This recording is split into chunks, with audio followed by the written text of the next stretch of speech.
every 10 or 15 years, a film is produced that is so overwhelming, so forceful in its impact, that it becomes deeply embedded in the mind.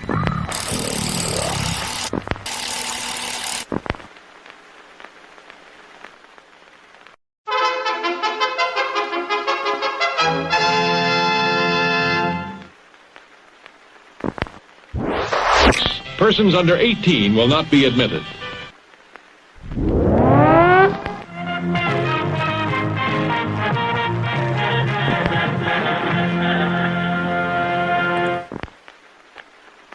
This is Kenny Lee Lewis from the Steve Miller Band. Hey, what's up? This is Jeremy Palco from The Walking Dead, and this is Still Toking with. Hey everybody, this is Anson Williams, and I'm going to be on Still Toking with on Dorkening Podcast Network. Be there.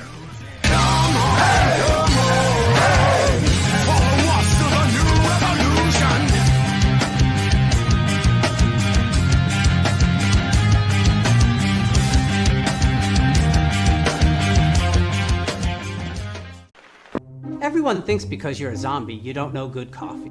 Well, they're wrong. We have very active lifestyles. It's not all wandering the countryside aimlessly or scaring passing motorists. And we all love a good cup of joe. And there's only one brew that gets my seal of approval. Deadly Grounds coffee is my guilty pleasure. Bold, robust, delicious. It's coffee that can wake the dead. With over a dozen different roasts and flavors, Deadly Grounds can satisfy the most finicky of coffee addicts. The aroma is so intoxicating. It brings all of my neighbors out of the woodwork. Deadly Grounds coffee. Coffee to die for and zombie approved. It's good to get a little deadly.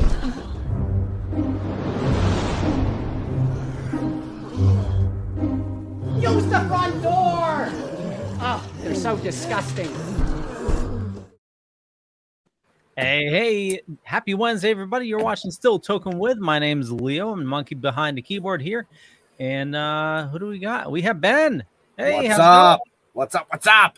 Long time no see. Right. Well, you're going to see me a lot this weekend. Oh, jeez. Yes. Yes. It is on like fucking Donkey Kong, brother. Should I follow the restraining order now or later? I got you back, Leo. Yeah, you back. Thank you, Jeff. Hey. Nah. That ain't no. Fuck you. In case you're all wondering what I'm talking about, is we are hitting the road this week, heading down to Maryland Pop and HorrorCon. Great show. We're going to be broadcasting live all weekend with the panels. I'm super psyched to do that. But I'm really super psyched to chat with our guest tonight. He won't be at Maryland, but he will be at Tidewater Horror Convention in September. So get your fucking tickets. Get off your ass. No excuses. Don't want to hear it. All right, I'm done. Well, my rant's over. Not only September, early September, in like just a couple weeks. Oh, so yeah. So there you go. So you're going to get me for like 4 days in Maryland and then again for another 4 a couple weeks later. Then you can file the restraining order. Okay. Yeah, Jeff, like I said, yeah, Leo, I got your back. Don't worry about it. Thank you. Yeah, I got you covered, you know. Yeah, it's going to be, we're going to have a lot of fun down there, and I'm looking forward to it. And, for all our viewers, stay tuned because we got a big surprise coming out about halfway through the show. You're not going to want to miss that. And on that, let's get on with the show. Let's bring in Mr. Tom Glynn. Wow. Did he How pronounce you guys it right? doing? Did he pronounce the last name right? You did perfect. That was great. Well, the thing is, my job is to really like fuck up the last names because that's what I do. So I was. Well, Glenn's a stage name. You would fucking destroy my real last name. It's hard. It's hard to fuck that up. So I came up with Glyne. I came up with Glynnin because of the two N's. Glynnin. Yeah, Glynnin. Yeah. Well, yeah, but I've been called much fucking worse. So that's all good. Glynnin because it's two N's. Does that make? I'm going to start using that. What's your name? Glynnin. Does that make you Jeffafa? I'm just wondering. Does that make you Jeffafa? Yes. Okay. In a few weeks, we can work through all this. It's going to be fucking. I want to be introduced as Tom Glynn. Okay, I can do that. Like I'm gonna put that in like some writer or something. I don't answer to Glenn. Fuck you. That'd be great. Well, you won't be Tom either. You'll be Tome. Again, Tom not the worst thing Glynn. I've been called. Well, you know what's even funnier? I hear Jeff Tom Glynn is also the name of the baby Sasquatch in your backyard. Right? It is. Who the fuck named my Sasquatch? Tom's like, what? Yeah. It went right. Sorry, that one went right over. Sorry, bad joke. Bad joke. Bad jokes are better than silence. Go for it. I love it. You know? Hey, that's how it goes. Couple comments. One, that is possibly the best intro to anything I've seen in a while. That was great. I love the intro to the show. Was it? That's all Leo. the eye candy right there. I thank you. That's why we keep him around. Yeah, he hits the wrong button sometimes when we go live, but man, when it comes to the video shit.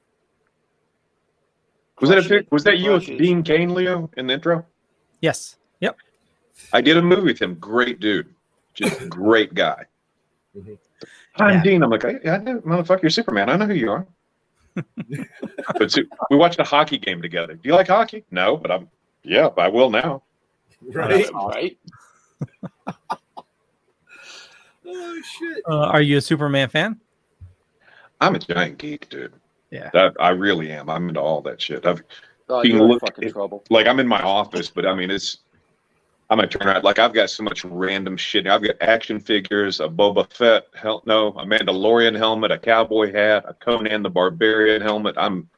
My place is fucking insane. Oh, that's awesome. Yeah, but I'm a giant geek.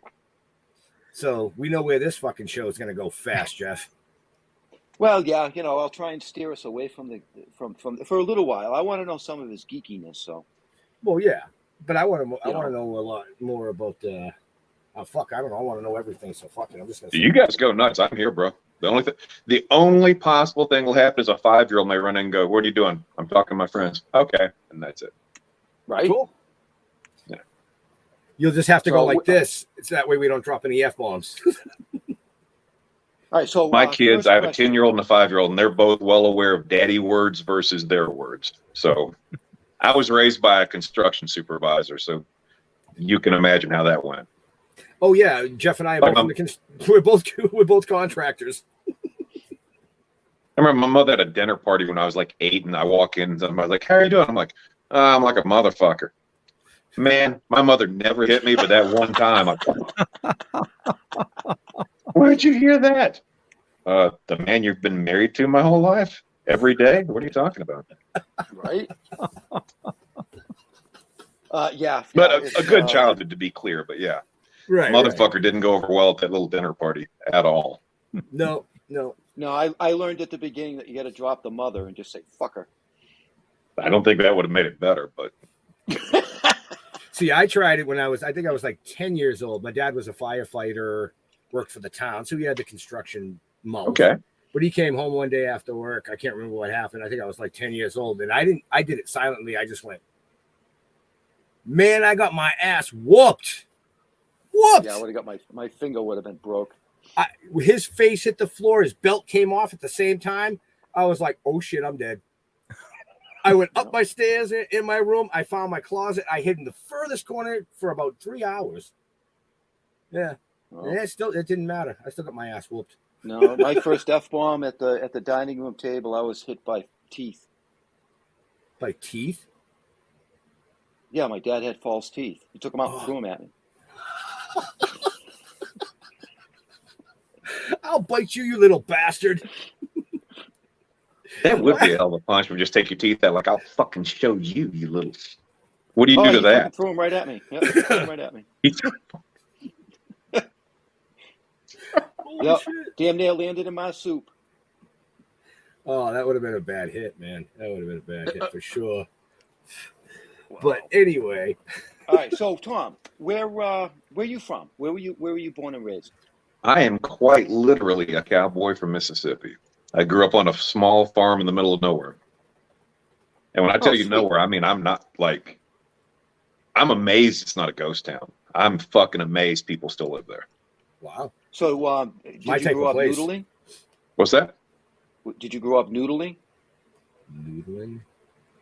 Oh, We honestly, it wasn't that bad a childhood. It was actually a good childhood. It was just, like I said, wasn't a lot of cultural references other than, honestly, I'm old enough. We had that big fucking satellite dish, like the one in the backyard, like you had a fucking plant, and I'd get to watch my little movies and shit. And it all ties in later because I watched Creepshow as a kid, and I was like, this is amazing. And then, Right. fucking 40 years later, I'm sitting there talking to Greg Nicotero, and I'm dressed up in a fucking Santa outfit, going, how the fuck did this happen? My whole acting career is one series of, how the fuck did I pull this off? Those are the best ones. Oh, dude, I've thoroughly had fun so far. I have very few complaints. I'm like every actor, you always, there's those little tears. You want to go to that next step and the next step. Dude, I really can't complain. Things have gone okay. I have no complaints. I thoroughly enjoy it. Now, do you still reside in East Bumfuck? No, I'm in a nicer bumfuck. I live in Florida now. Okay. I love it here. I'm not too, we're not too far from the beach, but we're far away enough that if a hurricane comes, like, okay, we're not in deep shit. Like, we're not going to get flooded. Got a nice little downtown area, Pensacola, Florida. I love it here. Oh, okay, nice. Yeah, that's cool. I have a place in Atlanta. I split some time up there. I've got some investments there. I got some stuff here. And being completely honest, Atlanta's the biggest market close to me, like a real film market. And some of the casting directors are very particular about, even if you get to be not that I'm a name, but even if you get to some level of notoriety, they really want local hire. So I literally keep a residence. Like, I rent a small place in Atlanta, just like, I'm there. If you hire me, I'm there. Yeah. Right. And also, it's some nice little investment. So again, my complaints are few. Very cool. Well, they probably do that to keep budgets down. Exactly. And a casting director explained it one day, and I couldn't fault his logic. Like, all right, let's say you weren't local, and I go, and hey, we book you for this film. Then the project calls, hey, could you get the wardrobe? Not for 6 hours. No, I get where they're coming from with it. And plus, it is the budget of, hey, okay. I don't know what the fuck that was, but let's go ahead. I get the budget constraints of, hey, and Atlanta has some really good actors there, so they don't have to go bring people in. Hey, we don't have to pay hotel, we don't have to pay per diem. I mean, I get it. So, right. Well, you can't beat them. I just play the game. We know that a lot of film companies have moved their production to Atlanta. So, you think it could be more like tax breaks? They probably that's huge. That's such a huge part of it. You can literally go state to state and go, how much film is here? Well, how much money are you look at a producer? How much money are you going to save me? Atlanta, Georgia has great tax incentives for films, and that's why everything's gone there.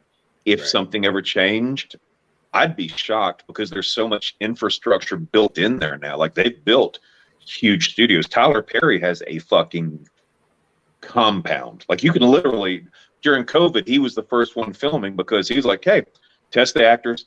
And he literally just kept everybody on set because he literally has like a campus. Wow. He'd have food trucks come in and people were just living there. So he was probably the first person to come back after COVID. Although I would like it noted, Creepshow was right in that mix. They were like, no pressure, but if this goes without a hitch, we can start filming The Walking Dead again. I'm like, okay, so you don't want to be the guy to walk in and go, right. Yeah, so that was, no pressure there, but it was a cool experience. All of it's been cool. So you mentioned Creepshow a couple times. So tell us, how did you land that? How did you land that role? That's actually a pretty good story because they had already booked the whole thing. They were going to start filming. COVID hit. I cannot remember for the life of me. I want to say it was a cast member from The Walking Dead. They had booked as Kringle, but went to Canada, and they started talking, all right, we're going to start trying to film again. Well, they couldn't get the guy back. And we'll get to this in a minute, because when I put that suit on, I could tell, well, this wasn't fucking made for me. So they actually just put out auditions just like you would any normal role. Right. My agent, send me, hey, you got this audition? I start looking at him like, director Greg Nicotero. I'm like, okay, let me. And it was under some fake name, like something like The Hills or The Mist or something. I can't, like they do with a lot of the Marvel projects. You'll read for something called, hey, you're reading for Norm. Okay. Then like a year later, you're watching Spider-Man and go, motherfucker, I read for that, Right. So I just happened, this casting director says specifically, we don't want props or costumes. I'm like, it's fucking Santa Claus. I just happen to have this weird, I guess you call it this biker Santa thing. Like it's this big red leather outfit from some Netflix movie. It's a Santa outfit, but it's like this creepy, like it looks like a big biker outfit. Right. I'm like, fuck it. So I put on the whole thing. I've got long hair at the time, so my hair's down on my face, and I do the audition. And it's you can be a little over the top with it. So all right, I submitted it. And honestly, I forgot about it. Like 2 weeks later, my agent calls me and I'm like, yeah, I got your email. She's like, that's great, but that's not why I'm calling you. And I booked it. Just like, simple as that. Wow. And later on, and when I got to know Greg, he told me like the second I saw your audition, it was like, boom, that's it. So it was very cool experience. Got to set. Everybody's great. I can say nothing negative other than that suit was, I'm a fairly big guy. Right now I'm like 225. I think at that time I was maybe 215. Every fucking day, they literally, and I'm not exaggerating, lubed me up with KY jelly and shoved me in that fucking outfit. We wrapped every day of filming. I literally just went home. I said, fuck these underwear. Dude. I just put on a pair of jeans with no shirt and walk out like fuck everyone. I saw touch me. Dude. I just go and shower like fuck. That was too much information. Well, I mean, there could have been way more, like what it reminded me of, but so yeah, they literally had to lather me in KY and just shove me in that outfit. I just saw Jeff's face when he said that. He closed his eyes, he shook his head, and he got that shit-eating grin, and I was like, don't you fucking dare. There's an analogy there, sure. Yeah. Oh, so it was implied. I was leaving the implication. Oh, boy. Wait till I see you in person. What, are you going to lather him up? No, I'm going to bring him latex. Spandex. Yeah, put this on. Yeah, I'm sure that'll be the first thing somebody will. Hey, good to actually meet you. Oh, you what? Okay. Right? Oh, cool. That's funny. That's funny. That's a great story, though. I like that. That's funny. It was a great experience, and that because most of the stuff I've done, I've either been a big character in like more indie films, smaller budget stuff, or I've been more of a day player or a smaller part in big budget stuff. So I've gotten to work with some really talented people on different levels. So right. Creepshow is Creepshow's the one where that's the one I've got the most notoriety from. It happens to be in this genre that I love. So yes. But I remember watching Blackwater, and I love Blackwater. That was a really flick. Yes, I love that fucking movie. I can talk about that one all day. That was interesting. I will tell you this. I don't know what you've heard differently. Jean-Claude Van Damme, who, in my experience, was one of the nicest people I've ever met in my life. He could not have been nicer to me. Mm. I have heard that he could be difficult to work with. I went into it like, well, let's see how this goes. It was that was actually, I think, my first feature film. That was like kind of my break. Mm-hmm. He was out of his way nice, just super experienced. Wow. I never ask people in productions who are higher than me in the production to take a picture. I try to be professional. I just like, hey, I'm here to do my job. He's the only lead I've ever gotten a picture with because he literally goes, hey, come over, let's get a picture together. I'm like, okay. Well, that's cool. Yeah. Yeah, he's a super guy. I can't. So he didn't know any of his lines, but he was a super guy. On the flip is he side, tall? No. Tall? No. No. But on the flip side, how was Dolph Lundgren? You know, it's funny. I've met Dolph, but not on Blackwater. He literally came in for a weekend, shot all his scenes, and bounced. He's like, any scene you see where we're interacting with him, we're talking to his double, or I'm talking like there's some scene where he's in a cell and like we're outside the door. He was back back in LA or wherever. But another film that came up, God, right at the beginning of COVID called Castle Falls, that he did in Alabama of all places. I got to read for that. I booked it. It was the weirdest story because they're like, we want to do in-person audition. Okay. So I drive to Birmingham, Alabama, get there. They're like, well, Dolph's looking forward to meeting you. I'm like, oh, he's fucking here? Like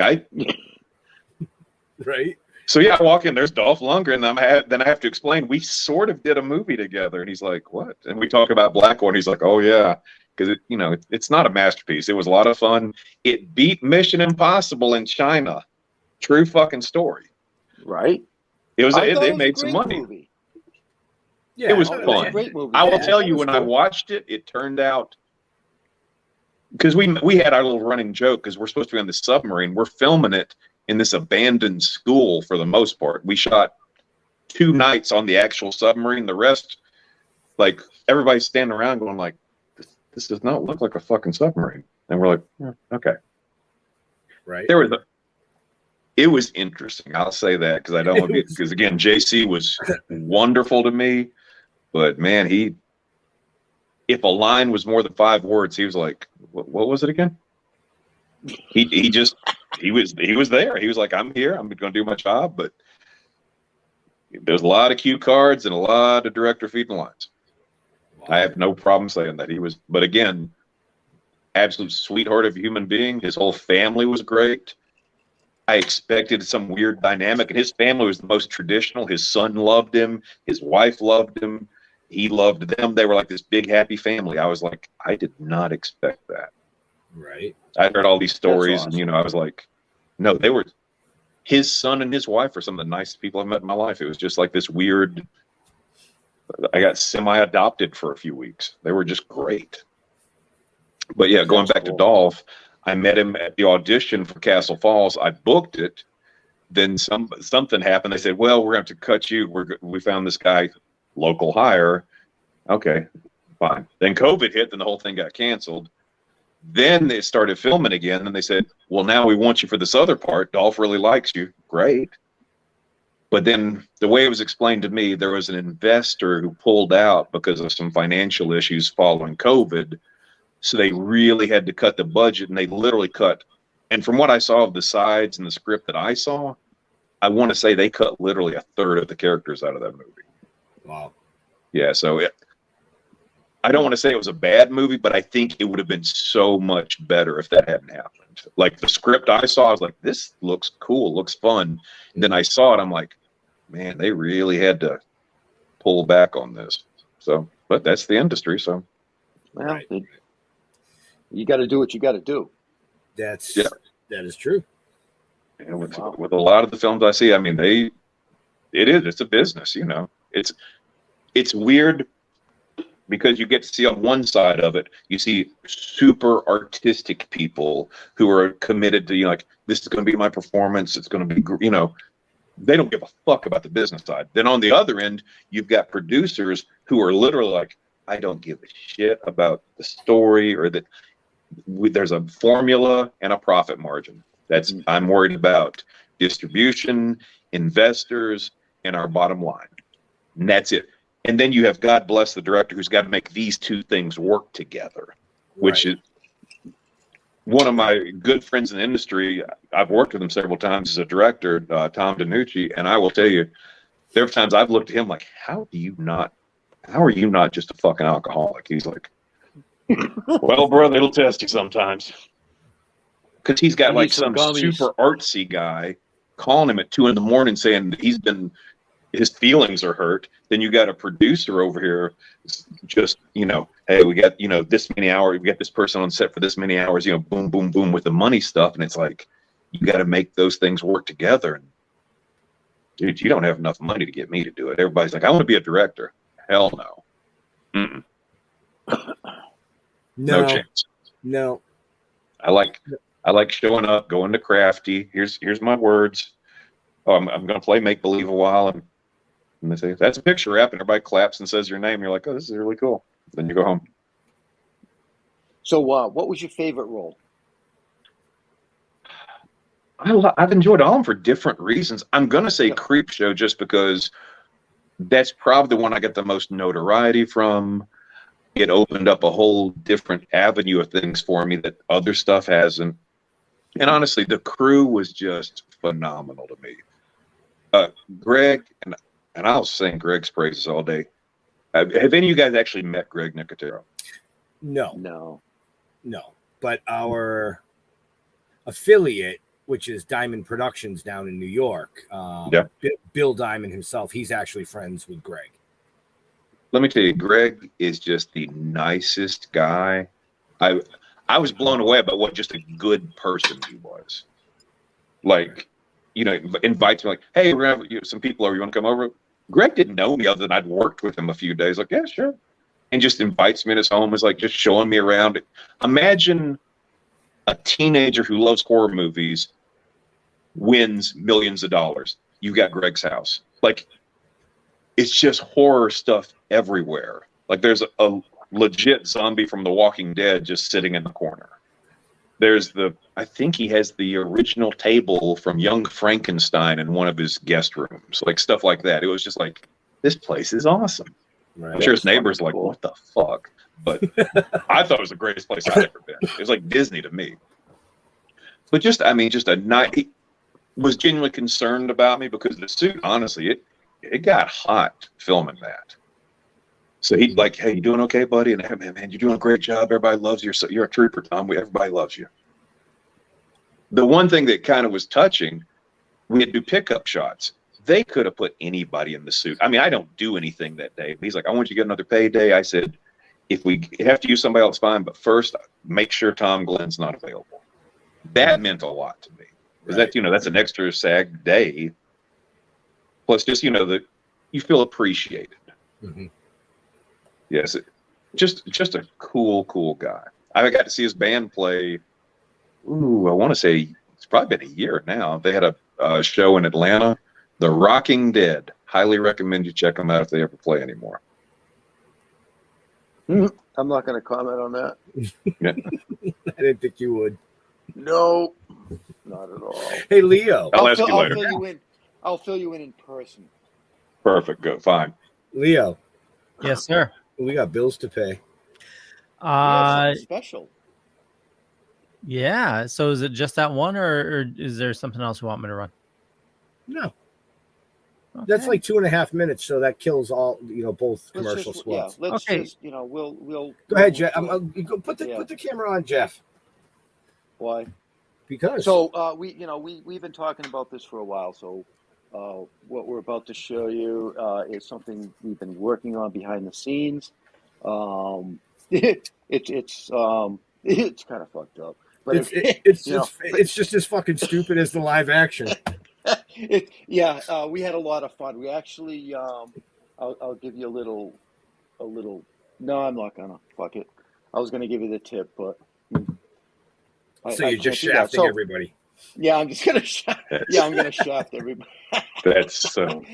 We had a lot of fun with this, and our guy did a great job. Dal, thank you. So Leo, let's show him what's been going on. Hey, dude, I need a fucking break, man. All you do is cry. I'm fucking hiking for hours. There's a bench over there. Let's go take a seat. I ain't gonna sit on that. You know how much ass has been on that bench? I'm gonna sit on this rock. All right, sit on the rock. So, what the fuck are we gonna do now? Fucking get high. Yeah, I like that idea.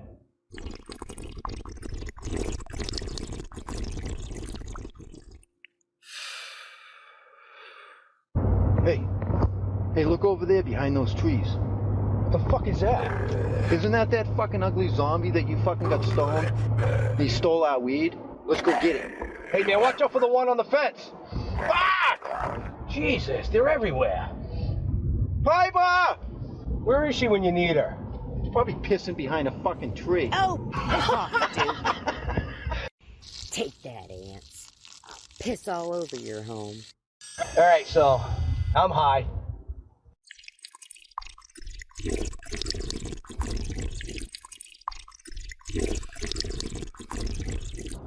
Woo! I'm high. There's a dead zombie over there now. Yeah, I see him. Well, I guess. You ready to start hiking again? Not really. Where the fuck are we going? That way. That way. That way. All right. Pipe up! Did you girls miss me?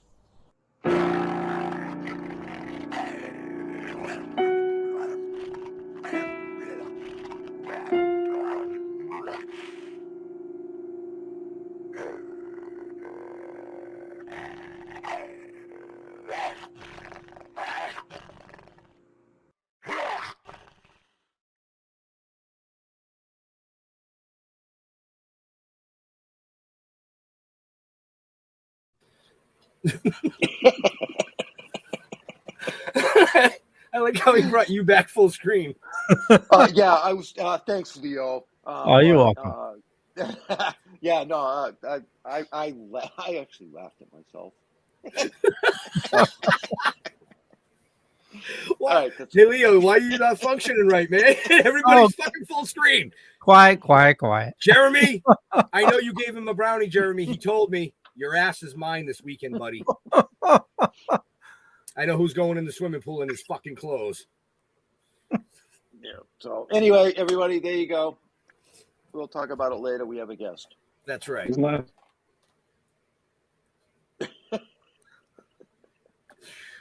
So you said you geek out a bit. What are you watching or what are you reading right now? I just finished Sandman on Netflix. That was, I don't know if anybody read the books. That was a really well done adaptation if you're into that. I loved it. I thought it was really well done. That's Reading on my list. All my reading right now is really boring. It's not any geek related reading. All my stuff's like acting stuff and like I like to work out, so stuff, like biohacking kind of stuff. But geek stuff, well, I'm going by that Sandman series all day. I thought it was great. And there's some really good horror movies coming out that I'm excited about. Sandman was amazing, but you say that stuff is boring, but it's stuff you geek out about, like I forgot who we had on, and he dorks out about like sunken ships and stuff like that. So I didn't know. I guess if you say it like that, yeah, it's really fascinating to me because I'm getting older. I'm trying to stay in because a lot of the roles I get are very physical. A lot of the stuff I initially did was like I was the mercenary and I get booked as a cop or, that kind of stuff. Mm-hmm. And somehow I kind of sort of got booked as a stuntman for stuff. Like people I have a lot of friends who are stuntmen who want to act. I'm an actor who can do some stunts. Like I'm good at fight choreography. I can take a break fall, but it's like, hey, you want to jump off this roof? No, I fucking do not. I do not. You want to ride this motorcycle this fast? Nope. No. You want me to fall through a table? Yeah, we're good. You want me to put together a fight that looks good? Great. But yeah, so I have, unfortunately, a shit ton of injuries from over the years. So I kind of have to know this stuff just to keep myself together. Right. If I didn't know what I did, I guarantee I'd have like knee surgery, back fusion, shoulder surgery. I competed in, I was a power lifter and a bodybuilder. I competed in, I still do jiu-jitsu and judo a couple nights a week. Nice. I've never gotten hurt. I've never gotten injured on a set. Like there's a difference. I've the next day gone, I just did a very small part, but there's a National Treasure. They're going to have a series on Disney Plus. I saw that. I've got just a little day player thing in it they asked me to come in for. And there's this scene where I'm this Texas Ranger, and I get, I guess, a tranquilizer dart or something, and I do a little break fall, and they're like, "It's not real cement. It's just this pad." It wasn't that much of a fucking pad. We did 27, and I counted 27 fucking takes of me falling on that fucking thing. I wasn't injured, but the next day I'm like, yeah, I fucking did something. But no, I've never actually had a real injury on set. There have been some days. There's a movie coming out with Megan Fox called Johnny and Clyde. We have a fight scene in that. I was sore the next day from that because there's a bunch of, we're all of us knew each other. Just, kind of that, dick swinging syndrome where it's like, man, he made that look good. Well, I'm not going to be the fucking bitch in this group. So we're just flinging ourselves into the fucking walls like a bunch of fucking idiots. It's going to look great, but the next day I'm like, fuck, that was stupid. We're just. Did the director? No, the director, Jeremy. No, the director was actually awesome, and I'm going to say it's wrong. Kevin Alejandro. He was on Lucifer. Was the director of that episode, and super guy. The first 15 takes are from this angle where he didn't see me do the break, like he couldn't see me land. And on the 16th take, he's like, "Well, Tom, on this one, we're probably, this is going to be a kind of good shot of you. We'll have to move the pad." I'm like, Kevin, we haven't had the fucking pad for the first 15 takes. And you see his face go, I'm like, it's okay. I know how to do it, but. And then after every take after, you okay, buddy? I'm like, where was this the first 15 fucking takes, Kevin? Right. That would have helped. Yeah. Hey, again, and all my stories are going to sound the same. I have yet, and I've met, some level of celebrity. I've never had a bad experience. Nobody's big leagued me. I've never had any of this, don't look them in the eye shit. Everybody's been out of their way nice to me. Catherine Zeta-Jones is the sweetest lady. Kevin, who directed that episode, was just super to me. We were talking earlier. Dean Cain, one of the just could not have been nicer. Jean-Claude and Dolph, both super sweethearts. Right. Nobody's even given me the least bit of attitude. Megan Fox, very nice person. Kind of a little quiet, but again, she's got people just mobbing her, so I kind of get that. But right. Very nice professional person. They said Machine Gun Kelly showed up one night in a bad mood when I wasn't there. I don't know. I'm really sorry I missed that, honestly. That's great. I will tell you, if you like horror, that's going to Johnny and Clyde. Write this down. My good friend Tom DiNucci directed this. He wrote it with Nick Principe, who was in the Laid to Rest movies. This is by far the wildest thing. This movie is crazy. It's either going to be a smash hit, or people are going to be like, "What the fuck?" Right. Johnny and Clyde. It is. I've read the whole script. I got to be there. I think it's great. But like I said, it's the nuttiest thing. It's like this. Think of natural born killers, but you add a supernatural element with some comedy. There is some nice gratuitous nudity. It is all over the fucking place. I think that thing's gonna. I hope it launches. Tom DiNucci. Tom is already doing great. I hope this just launches him to another level. He's just a super guy. Probably one of the best friends I've made in the industry. So I'm really glad to see when you meet good people in this industry and they're not everywhere, especially if you I've gotten to spend some time around some producers and I go, oh, these are the guys I hear about, where it's just money, money, money. Everybody's brother or, hey, oh, my man, how you doing? And then they leave the room, they just start talking mad shit and you're like, oh. So let me guess what happens when I leave. That's everywhere though. That's oh yeah, it is. But it's just when you meet people who are genuinely nice people who don't have to be. Like Tommy is at a point he doesn't have to be nice to people, but I've seen him be just a sweetheart to people, and he's in a position he doesn't have to be anymore. Right. People are kissing his ass. He's like, no, it's all good, man. Yeah. Well, he has to be though. Because if it wasn't for the people, he wouldn't be who he is. Right. I will tell you, I just like it when I see good things happen for good people. Because a lot, and let's just, you know, in this industry, sometimes you see like not so great people, you know, rise to the top. I've heard, if half the stories I've heard, it's like, Jesus. So when you get to know somebody and see like just that's a genuinely good person, and you see stuff working out for them, it's just really nice, man. Yes. Yep. I am a big believer in karma. I try to treat everybody the way I would want to be treated. Yep. Lord Jaja. Hey, Jeremy, go fuck yourself. I'm not going to point out you meant to put me and you put my, because that sentence didn't really make sense, Jared. But it's all good. I mean, I just didn't want to fuck with you like that.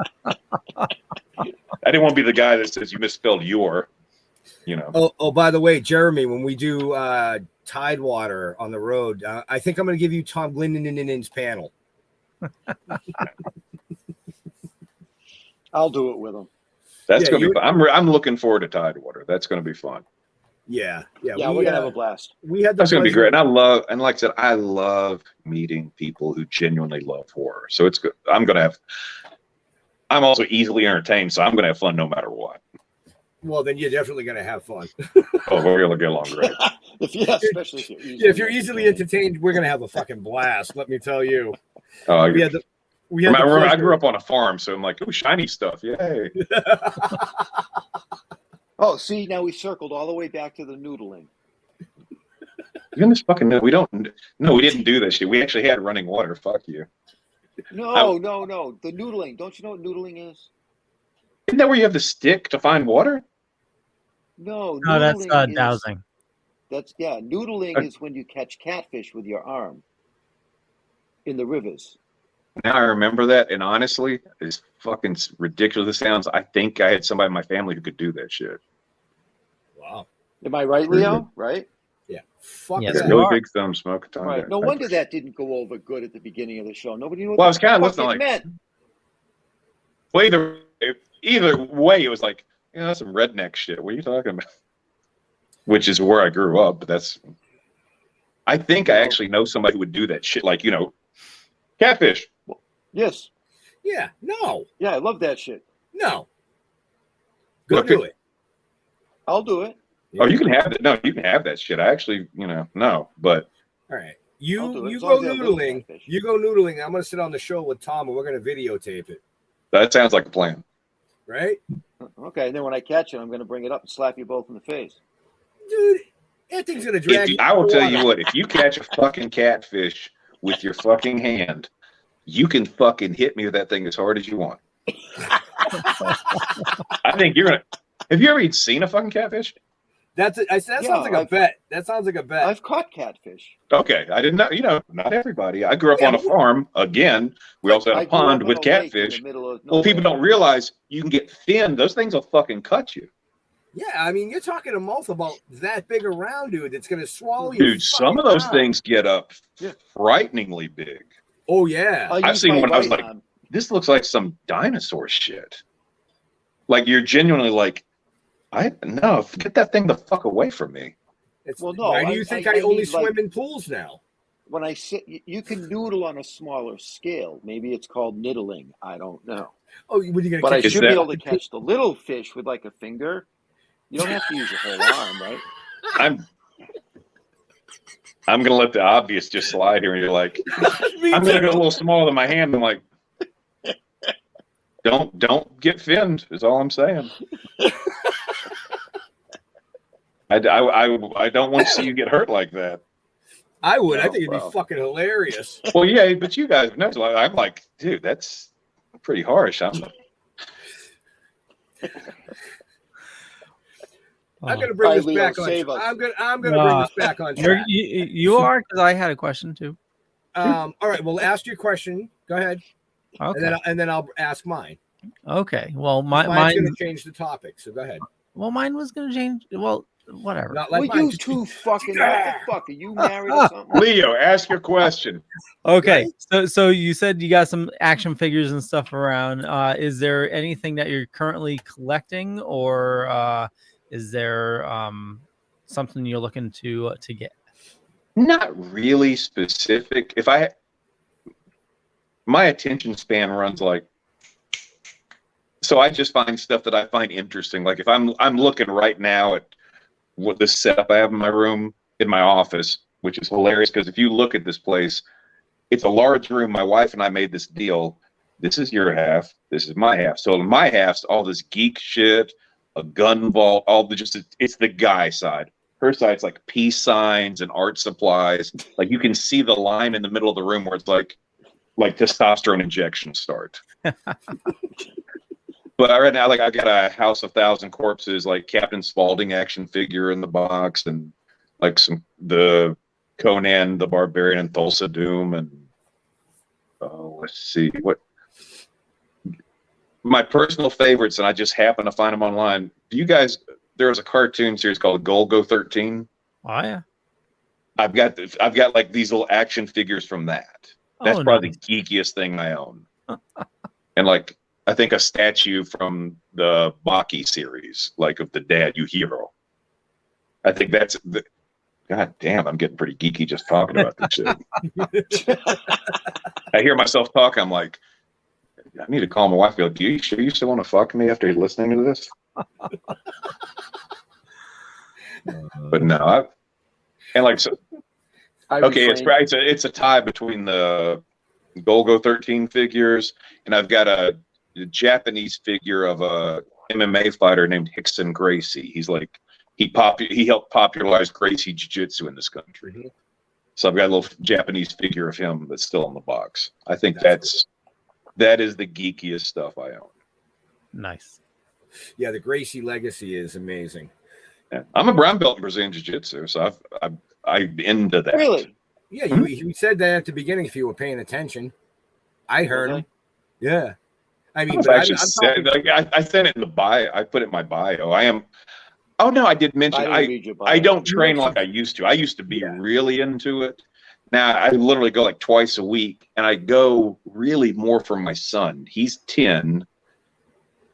The way our schedules are, there's no other way to get it. I don't have time to get him to a kids class and then me come back an hour later for the adult class. So I bring him twice a week to the adult class, and he's my training partner. So we do jiu-jitsu and judo a couple of nights a week. Nice. Which I've been doing jiu-jitsu for probably about 15 years. Wow. That sounds about right. Well, I didn't know that. I was really serious at one point. Some of the things that I said previously. I don't think you have anything to worry about. I can. My metric for toughness is so fucked up because all my friends are either like special forces guys or, professional fighters, MMA guys. Like, so compared to them, I'm giant pussy. Like, all these guys can beat the shit out of me. But then I get around normal people, I'm like, oh, so like choking people in 10 seconds is not something everybody knows how to do. Oh. Right. Like I have to remind myself, like I think I'm a big guy, but I'm nearly 230 pounds. But all my friends are these juiced up bodybuilders. So I'm like, oh yeah, I work out. But then I hang around normal people. I'm like, oh, I guess I am kind of big. That is that kind of metric. Right. Like I don't have a realistic concept of myself until I get around normal people, because none of my friends are normal. They're not by any standard. They're just big. Right. He fits right in here because like we're so far from fucking normal. It's not even funny. Well, like when I go, right. Like if I go, let's say I have a business partner, we do some stuff together, like some real estate stuff and some other things. Hampton Roads area. No. Is that an inside joke? No, I don't. No, that's where Tidewater Horror Convention is in that area. No, I've never been to Norfolk before. I've gone through Virginia. I've never been to Norfolk before. I'm looking forward to that. Yeah, that's going to be a great time. Yeah, I'm really excited. But like I said, I love meeting fans of horror. Every time, the times I've gotten to do things. Let's see. So, Call of Duty Legends. Oh my God. See, I let's just That one got me for some reason. Fucking Jeremy. I have to say I thought that was a typo, and he said we're OCD legends. Well, that too. I got it pretty. I'm like, oh, Call of Duty. I'm like, my son would have more appreciation. I'm constantly like, we have this rule in the house, like you get an hour of screen time, however you want to use it. And he loves. I got him a PlayStation 5. He loves that fucking thing. It was probably a bad idea. He's like, 5 more minutes, Dad. 5 more minutes. I'm like, you said that 5 minutes ago. No, because I'm glad he. If you enjoy it, great. But I'm also like, we also got to get you in the real world, so you're like, can do. I'm not trying to make a little fucking psychopath, but you got to know how to take care of yourself. I got bullied a lot as a kid, so I'm very particular about making sure my kids know, don't ever start it. But if somebody does something and you finish it, I'll be the first one up at the school going, okay, what's the problem? Right. Let's go get ice cream. That's Do how the I right was thing. raised. Yep. Right. That's exactly how I was So raised. I do want to know a little bit about another movie you were in, because I'm big into the military stuff. I love military movies of all sorts. But you played a role in A Soldier's Rest. Is that correct? That is funny. I literally was talking about that. My business partner, who I was mentioning earlier, he's the other lead in Soldier's Rest. Okay. We met, I think we started out around the same time as actors. He's a very successful businessman. He wanted to become an actor, but he's so busy with his very successful real estate ventures that, he's still kind of working his way up. Right. Not to say that I'm not, but I'm, if there's a tier, I'm ahead of him. Right. But he also is kind of taking me under his wing with the business stuff. Like, so he's taught me about real estate, and we've got some investments together. I flipped some houses with him. I own some rental property that he taught me everything I know about it. He's the brains of the operation, but he's the other guy in the Soldier's Rest. He actually wrote Soldier's Rest. Okay. Yeah. We got some good recognition of it. It made some rounds on the film festival. It's a pretty dark, it's a very serious subject matter. Well, it is. Yeah. I mean, I haven't had a chance to watch it, but I did read the plot outline to it, and I'm like, this is on my list to watch like now. I think it's like 12 minutes, man. Your excuses are pretty limited. I mean, well, yeah, but I mean, this guy down here has got me writing till my hands bleed, and then he's editing it, and yeah. I just want to say this real quick because I understand what you meant with the camera, but the guy down here, it looks like you're talking about your dick. I just want you to know. Well, yeah, it keeps. The guy down here has got me working on my hands bleed. I'm like, just think when you talk. I'm just trying to help you out, brother. Hey, man. However people want to perceive it. Well, obviously, my mind went right. Like, all right, yeah. Yeah, right in the fucking gutter. You're gonna have to keep your hands on top of the tables. Notice I do this every so often just to be like, hey. Right. Well, yeah, I usually have one or the other up. One or the other. That implies you need both, which would be impressive. Right. See, there you go. But no, Soldier's Rest. That was probably the thing I loved about that. Our director, Jeff Rose, he's done some successful stuff in his right. I had always considered myself kind of almost like a mechanic as an actor, because the stuff I had done to that point, I'm like, I'm a soldier, I'm a cop, I'm the mercenary. Most of the stuff I'd done consisted of me standing around with my arms clenched, like, tough guy stuff. Right. There's a scene in that where, I'll try not to spoil it, but there's a scene where I get emotional and I cry and I'm very upset. And I'm talking to him the next day. I'm like, yeah, man, I'm really exhausted, and just talking about it and the whole experience. He's like, Tom, do you know what I love?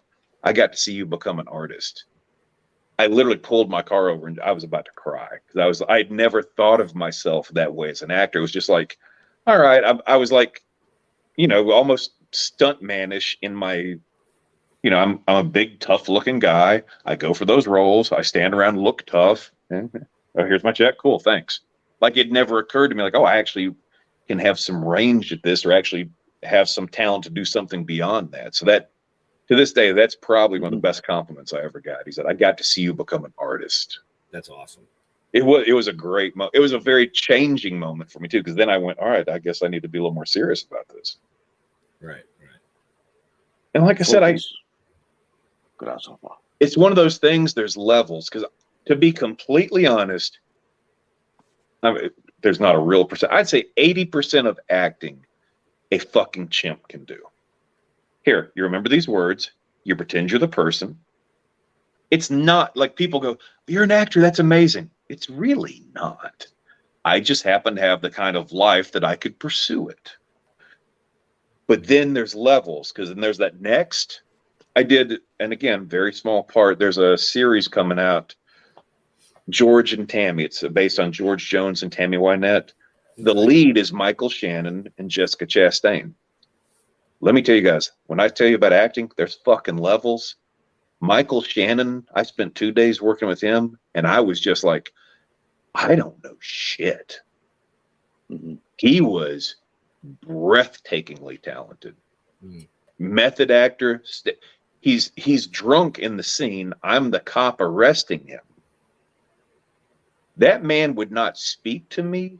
He glared at me. Looked, I like to the point. I look at the stunt coordinator like, did I fuck up? He's like, no, he's in character.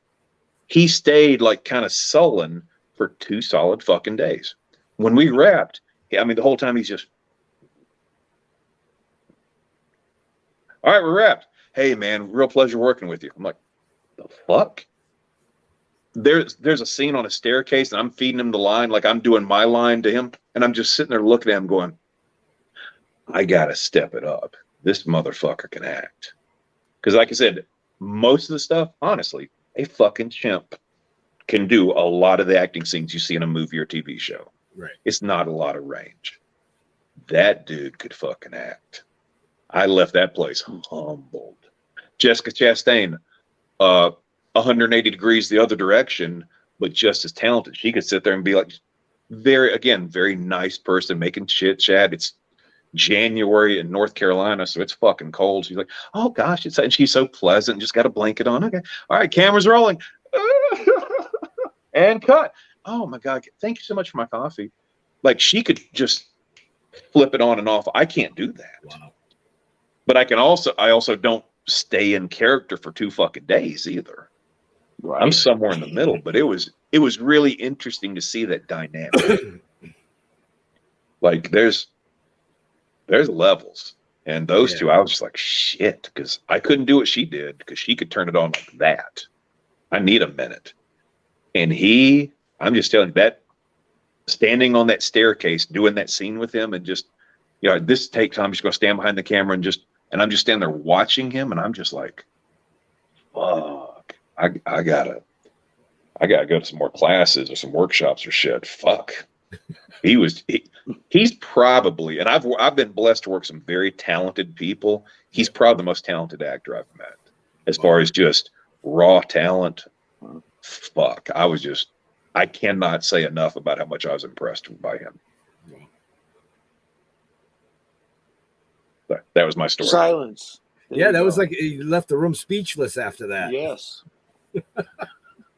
But no. Okay. Just like I said, the way he just stayed that way. And then when we wrapped, hey man, pleasure. Thanks for taking care of me. Cause it was sort of a stunt, because we're on the staircase and there was the potential of, him falling. He's like, hey, thanks for taking care of me. And, couldn't have been a nicer dude. But when he was on, I genuinely thought the guy was pissed at me. Okay. That's kind of funny, actually. Yeah. Yeah. Well, it's interesting because you meet I've made such a weird variety of friends through acting. Yeah. I can genuinely say, like, I would go so far as I'm friends with the lead singer from All American Rejects, because we did a movie together. Nice. Like, it's like such the most random stuff I can say. Like, somebody would be listening to Dirty Little Secret. I'm like, I know that guy. And they're like, what? I'm like, he's a sweetheart. Super artist, great guy. But yeah, it's just, you meet the most random people. And just some people, again, I've been really lucky. Overwhelmingly, everybody's been really cool to me. Yeah, but I also try to be a professional. I don't come in acting like, oh, can I get a picture? Like, I don't ask people for I don't want to take a picture with anybody. I don't want any selfies for my fucking Instagram. I'm coming in to do a job. We bring a picture of ourselves to them. Yeah, we do. We autograph a picture of ourselves and go, here you go. And that's it. Billy, any new projects coming? Right this it's the same actor's curse. The second something's lined up, it falls through. I had this really nice indie film that I had booked. It was this werewolf thing. It wasn't a big budget, but I loved the script. And of course they lost the funding like at the last minute. It was like, yeah, we're gonna try to do this a little down the road, which is like, oh, well, they'll call me when you do, but as of this minute, I have nothing absolutely lined up. I've got a whole bunch of, well, this should be happening, or we got you in mind for this, or a bunch of auditions out. But as far as I'm going to be on set this day, that's the actor's life. Right. That's the thing that I've been lucky with.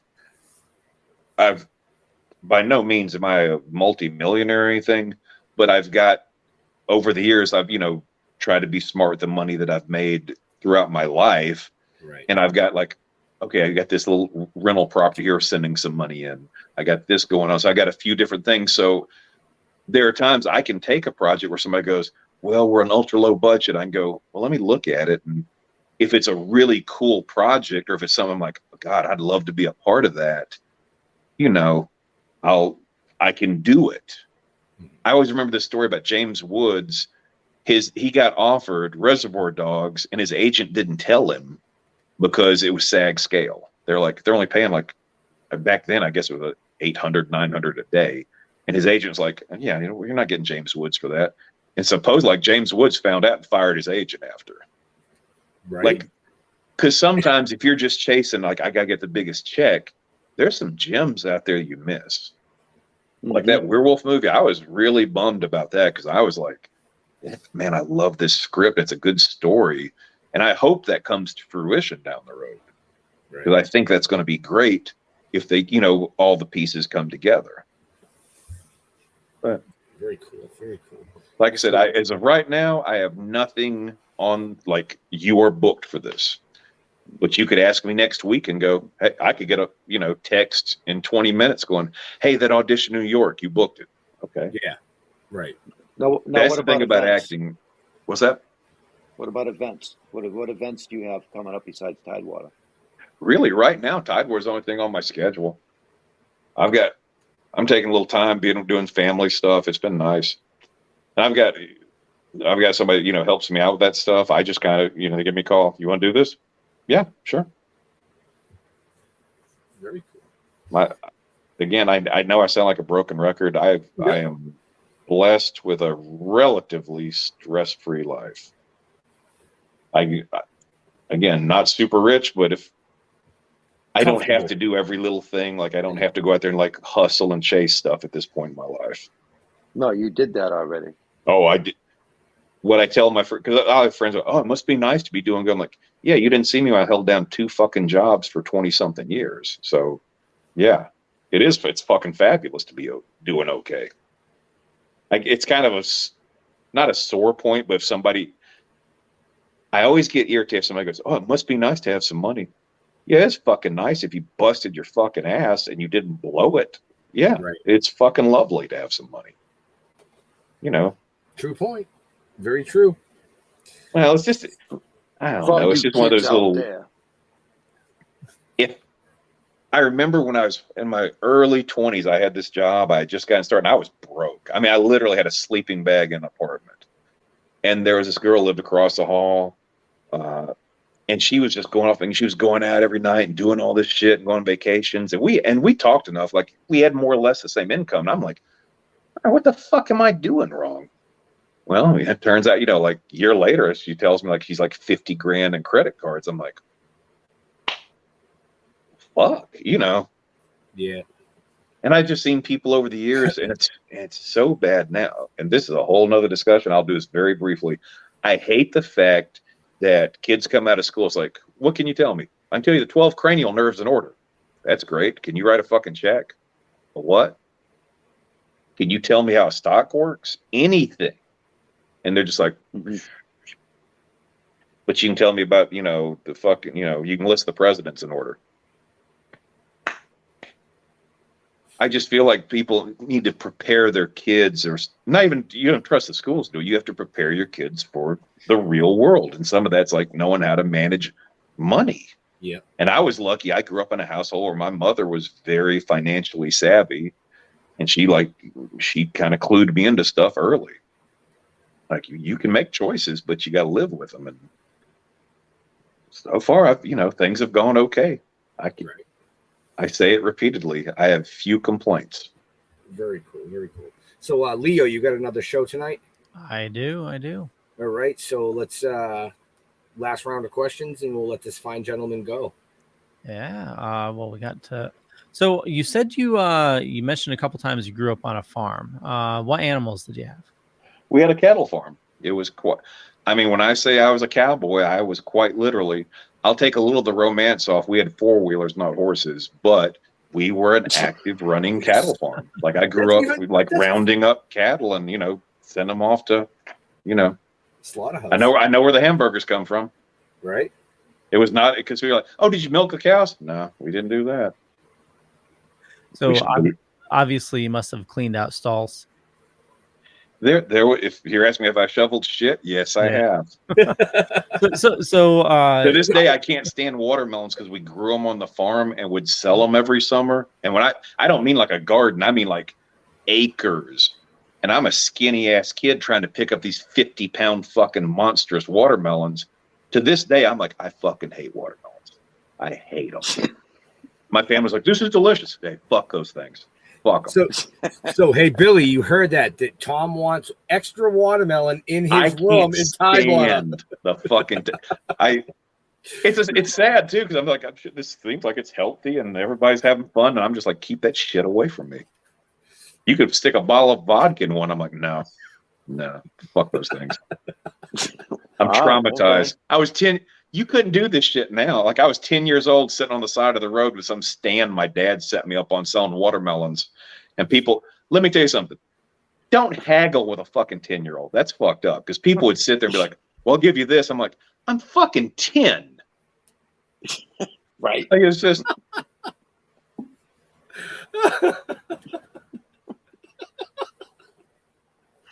Awesome. Yeah, that was my farm experience: shoveling shit and hating watermelons. Well, when I grew up, we had 3 cows. Nothing. It was a small family farm, and I was going to ask, also growing up with cows, when you're driving around and you pass manure, like, normally if I'm like in a car with like, some people that didn't grow up on a farm, they're like, oh no, that's terrible, but it doesn't phase you. Like Leo, did you just say you like the smell of shit? Cow shit. There is a difference, and he's actually right. It's a distinct, like a cow pie, as we called them. Yep. Like, I can drive by a farm and go, yeah, childhood. Yep. Whereas everybody else is like, I just smell shit. I'm like, well, say what you will. Yeah. But my dad was also a construction supervisor. When I was 15, he had me pouring concrete on a sewage plant we were building in Mississippi. So in July, in Mississippi, I'm wearing jeans, a shirt, and a hard hat, pouring concrete next to a giant pond of shit. Oh, wow. So when people tell me, like, it's going to be a long day, I'm like, I'm good. Yeah. You're hard pressed to make me go, yeah, it's going to be a rough day. I'm like, it's going to be pretty fucking rough. It's going to be pretty fucking rough for me to complain. Wow. To be fair, it's the best thing my dad ever did for me, because I learned what real work was. Mm-hmm. So now I'm like, oh, we got a 16-hour day on set. Okay. Do I have to shovel shit? Well, no. Okay, well, fuck. I'm golden. Do I have to stand there and smell shit for 16 hours? No. To be fair, I've had some days on set where I'm like, this is, because people are always like, oh, isn't that glamorous? Or Tom Cruise caught a bunch of shit years ago. No, I don't want a fucking watermelon shot, Billy. I'll no comment the shrooms, but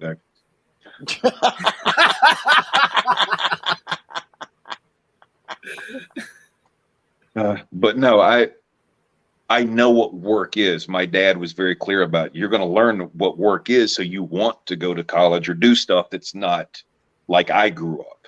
Right. And let me tell you, when he was fucking done, I was like, I'm not doing this shit for a living. But again, you can give me what some people would go, it's going to be a rough day. And I'm like, nah, this is nothing. But what I said, Tom Cruise, some years ago, he had this quote in an interview and he caught a lot of shit. He's like, man, making a film's like going to war. And then you got veterans missing a fucking arm going, oh, is it really? Yeah, go fuck yourself. Right. And they should.